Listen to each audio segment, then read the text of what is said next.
Alam mo, nakakaawa ang ating Pangulo, no?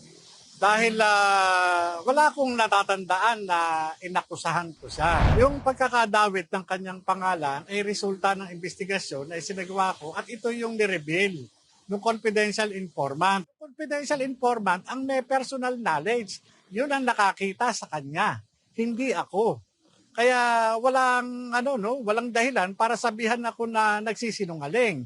Ngayon, ang burden of proof nasa kanya. Magpa-drug test siya para patunayan niya sa taong bayan na hindi siya nasa impluwensya ng ipinagbabawal na gamot. Kaya pagka ganito yung kilos o pananalita ng ating Pangulo, marapat lamang talaga na sundin niya yung panawagan ng taong bayan.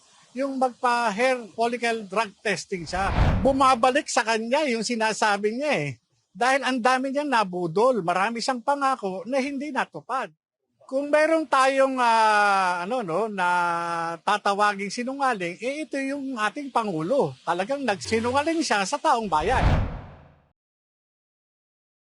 Tinawag ni Pangulong Ferdinand Bongbong Marcos Jr. na isang professional liar ang dating PIDEA agent na si Jonathan Morales. Sinabi pa ng Pangulo na maihahalin tulad umano sa isang jukebox si Morales na kapag nahulugan ng barya ay kakanta. Ito ang naging sagot ni PBBM kaugnay sa ginawang public hearing ng Senate Committee on Public Order and Dangerous Drugs nito nakaraang araw.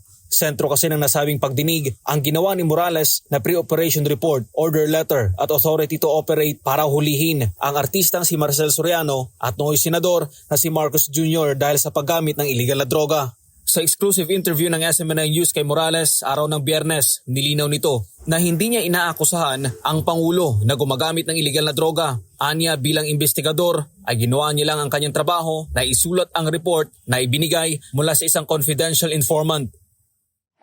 Alam mo, nakakaawa ang ating Pangulo, no? Dahil wala akong natatandaan na inakusahan ko siya.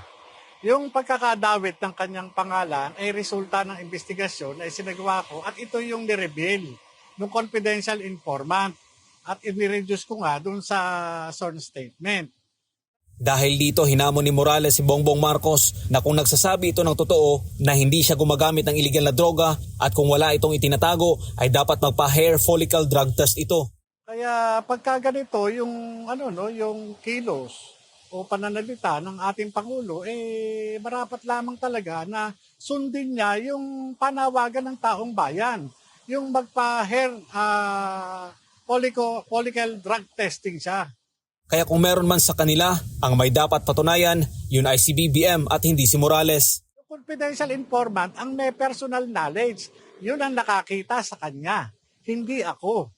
Kaya walang dahilan para sabihan ako na nagsisinungaling. Ngayon, ang burden of proof nasa kanya. Magpa-drug test siya para patunayan niya sa taong bayan na hindi siya nasa impluwensya ng ipinagbabawal na gamot. Tungkol naman sa tanong kung sino ang tunay na sinungaling, ito ang sinabi ni ex-PIDEA agent Morales. Alam mo, lumalabas na bumabalik sa kanya yung sinasabi niya Dahil ang dami niyang nabudol, marami siyang pangako na hindi natupad. Kung meron tayong na tatawaging sinungaling, ito yung ating Pangulo. Talagang nagsinungaling siya sa taong bayan.